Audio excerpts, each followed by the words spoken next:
Right, so amidst all the Donald Trump ensuing chaos where the matter of Gaza is concerned, and who the big orange man baby might or might not be speaking to, be it Israel or Hamas, or Trump just talking to himself, perfectly believable, isn't it? Well, events have moved on slightly in respect of who is giving the orders in Israel, and for as much as the hard right of Benjamin Netanyahu's depraved coalition government might cheer this shift, there ought to be a note of caution, because on the face of it, the new chief of staff, replacing the outgoing Herzi Halevi, Eyal Zamir, is a Netanyahu fanboy with a Rambo complex. He is hardline, he has a track record of backing military aggression, and he is coming to the post promising that 2025 is going to be a year of war, even as strained negotiations to try and get the Gaza ceasefire back on track continue. He's the last person you want in charge of the IDF at this point in time. But it's not about peace where Netanyahu is concerned, is it? And he needs to know that we can see what he's doing here. Right, so the appointment of Eyal Zamir as the new Chief of Staff of the Israeli Defense Forces, the IDF, is bad news for all who want to see a resolution in Gaza and across the Middle East, and maybe something the Israeli leadership end up living to regret, especially given the antagonistic start he's got off to.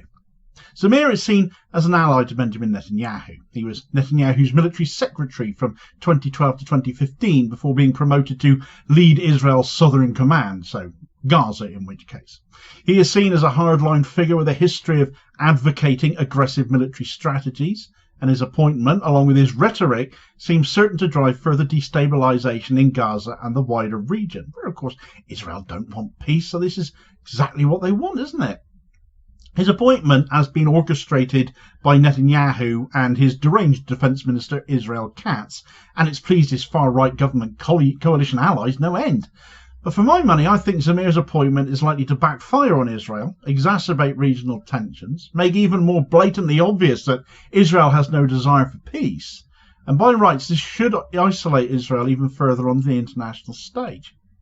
Eyal Zamir is a career military officer with a reputation for being on the hawkish side. Close to Netanyahu, Zamir joined the IDF in 1983 and rose through the ranks, serving in various command roles, including as the head of the Southern Command, as aforementioned, which oversees the operations in Gaza. He has been known for his role in Operation Protective Edge in 2014 as another example, a devastating military campaign in Gaza that resulted in significant Palestinian casualties and widespread destruction. Zamir's close ties to Netanyahu are of particular concern, as you can imagine they would be. He served as Netanyahu's military secretary, as aforementioned, but during that time Zamir was instrumental in shaping Netanyahu's security policies, including his confrontational stances towards both Hamas and to Iran. Now, this relationship has led many to view Zamir as much as a political appointee as a military leader.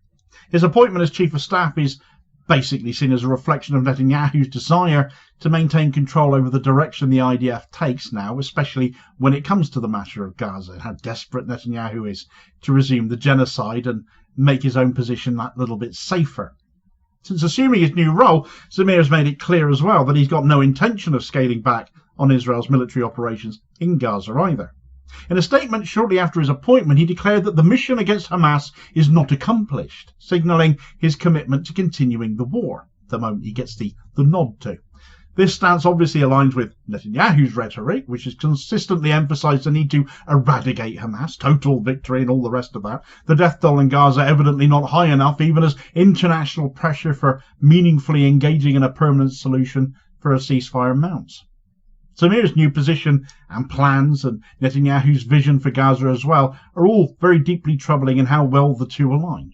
Israel has advocated for a prolonged military presence in the territory, keeping control of buffer zones like the Philadelphia corridor, which is now upsetting Egypt so much, and the ongoing yet seemingly unachievable goal of the destruction of Hamas, something Israel have objectively failed to do, and if anything served as a recruitment tool for them instead, since they recovered their numbers and then some really rather quickly despite the genocide taking place. These measures, as usual, all get framed as they do as necessary for Israel's security, because that's all that ever gets talked about, isn't it? Israel's security. Their security supersedes that of anyone else around them, as always seems to be the case. It's likely to make the humanitarian crisis in Gaza even worse, on top of the aid getting blockaded there as things stand right now, and cause further harm to the Palestinian population there as a result.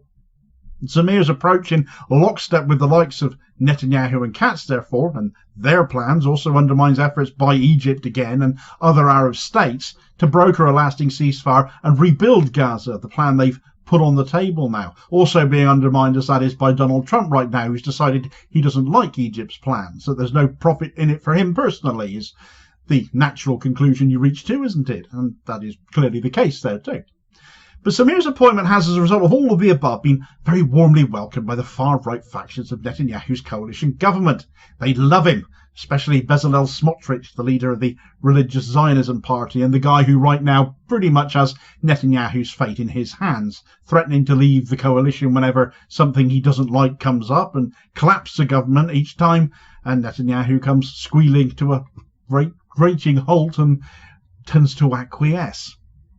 But this support from the far right underscores the ideological alignment between Zamir's hard-nosed approach to war and the situation in Gaza as well, and elsewhere in the Middle East, of course, as well. And that Netanyahu's government, which has increasingly embraced these extremist policies to keep Smotrich and the likes on side, reliant on them to stay in power as he is, this sort of a move continues to shore up Netanyahu's position, which, it's got to be said, it's got to be by design, hasn't it? And frankly, that is all that Netanyahu actually cares about, as we all ought to know by now, especially if you're a regular viewer of this channel. But the embrace of Zamir by figures like Smotrich also highlights the growing influence of the far right in shaping Israel's military and political strategies, when pleasing them is now a constant factor of consideration in all things, even this. And this has got to be of a massive concern to everybody who is observing what's been going on in the Middle East, as this influence pushes an ever-growing confrontational approach in all fields, in all aspects, on all borders, on all fronts, especially the genocide of Gaza and beyond. Peace never on the table realistically, especially when it comes to Gaza, as a land grab for the far right's settler backers being their eventual aim, and it's why the likes of Smotrich loved Trump's vision for Gaza so much. No more Palestinians in Palestine. Therefore, appointments such as this one of Eyal Zamir is a clear indication that Netanyahu's government has absolutely no intention of pursuing a negotiated settlement with the Palestinians whatsoever. You might as well forget that idea. It's blatantly obvious when he's giving guys like this the nod. It nails on the complete opposite. Instead, what we get to is a doubling down on a strategy of military dominance, which has failed and will continue to fail, but which is likely to have a dire consequence for both Israelis and Palestinians alike as conflict resumes and grows again, and Eyal Zamir seems absolutely the sort to keep driving that. One of the most alarming aspects of Zamir's leadership, I find, which also I think lends further credence to everything I've just talked about, is this enthusiasm for war he apparently has. In a recent announcement, as I said at the start, he declared that 2025 would be a year of war, suggesting that he sees military conflict as an inevitable and even a desirable outcome as far as he's concerned. And certainly that is true for the far right of Israel's government, and therefore by association Netanyahu himself as well. Hardly a newsflash as that is, I know. But this tub-thumping, banging on the drums of war kind of rhetoric is only going to encourage and drive the continuation of the ongoing violence that we've seen for 15 months in Gaza, ceasefire abuses aside as that is, and beyond that, exacerbating broader regional tensions as well. Zamir's willingness to embrace even more war as a solution to Israel's security challenges reflects a dangerous mindset that prioritizes short-term military gains over long-term stability. You only get stability when people sit down and talk, after all, in proper negotiations, meaningfully. Zamir's appointment makes it even more clear that that isn't the plan for Netanyahu and his government, and that further talks with a guy like this is pointless. Zamir's apparent love for war is also evident in his early actions as Chief of Staff too, because he's not wasted time. Shortly after taking office, he ordered a complete re-examination of the IDF's investigations into the October 7th attacks, wanting to know where the failures really lie, signalling his attempt to take a more aggressive approach to future operations. He's also dissolved the IDF's Iran unit, which is rather curious given his previous political manoeuvres when he was Netanyahu's military secretary, because he put Iran first and foremost there, as well as Gaza. So this is a move that has raised questions about where his priorities are exactly at this moment in time, and his willingness to confront Iran directly perhaps isn't there. Not anymore, not with everything else going on elsewhere, I suppose. But these changes suggest that Zamir is preparing for a more confrontational and military stance elsewhere, particularly Gaza, likely Gaza, in his bid to eliminate Hamas as per orders, as per his other talking points recently. But easily, this could be the West Bank as well, Lebanon, Syria, who knows? Zamir's appointment has significant implications certainly for Gaza and the wider Middle East. His commitment to continuing the war against Hamas is inevitably going to prolong the suffering of Gaza's civilian population, who have already had to endure years of blockade and repeated military assaults. He himself has taken part in some of them. None of their suffering beginning on October 7th, 2023, after all, it goes back decades. The humanitarian crisis in Gaza, which has been made orders of magnitude worse by the genocide, shows no signs of abating under Zamir's kind of leadership. Instead, his policies and his rhetoric are a sign that his instruction will likely lead to deepening devastation, making it even more difficult to begin the process of rebuilding and the recovery in Gaza. So the impact of Zamir's appointment extends beyond Gaza. It's a lot further, a lot more widely, affects a much more wider area than just that. His focus on military solutions, his willingness to embrace war as a strategy, is likely going to escalate tensions across the region. Israel is still engaged, as I said, in conflict with Lebanon as well as Syria. Again, illegal invasions in both territories, but Zamir is hardly likely to back off either, only having mentioned Iran. More likely that his aggressive posture will risk drawing Israel into broader regional confrontations with potentially catastrophic consequences, even more of them. Zamir's early actions as Chief of Staff have also raised concerns about his leadership style, and his willingness to sideline figures seem to have failed in their duties as well, including the propaganda machine, as one of his first moves was the de facto sacking of the guy this channel likes to refer to as Mr. Pointy. Yes, folks, he's gone. IDF spokesperson Daniel Hagari, gone or going, conflicting accounts as to how quickly he's actually gone, who has been central, as we know, to trying to flog the dead horse that Israel have been the victim here, that they are in the right, despite his too often blatant lies being torn to shreds, which have made him a figure of ridicule. Hagari's removal is seen as a sign that Zamir is not going to tolerate any of that. He's certainly not going to tolerate any sign of perceived failure, and could also be seen as a consolidation of power himself and a driving of the IDF even further to the right. This move has been criticised as undermining the IDF's professionalism and independence and further politicising the military in a manner that favours Netanyahu and his hard-right bosses, if you like. But this is the whole reason this guy was appointed, in my view. The appointment of Eyal Zamir as Israel's new Chief of Staff is a troubling development. It is likely, I think, to backfire on Israel because I think this guy is going to be too obvious. Zamir's hardline approach, his close ties to Netanyahu, everything he does is going to be seen as Netanyahu leading him around, or so to speak.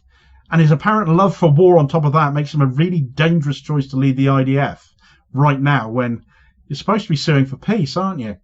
His commitment to continuing the war against Hamas, his disregard for the humanitarian crisis in Gaza, his willingness to embrace conflict as a solution to Israel's security challenges are likely to increase tensions across the board, isolate Israel further on the global stage, as it should be, as they continue to avoid any kind of a permanent ceasefire and any kind of solution, and certainly any semblance of a Palestinian state. And it's something that Netanyahu and co will have managed to have brought down on themselves all by themselves. And Zamir's appointment is a direct reflection of the growing influence of the far right in Israel's government, which is increasingly embracing further extremist policies, knowing Netanyahu has to toe their line each and every time.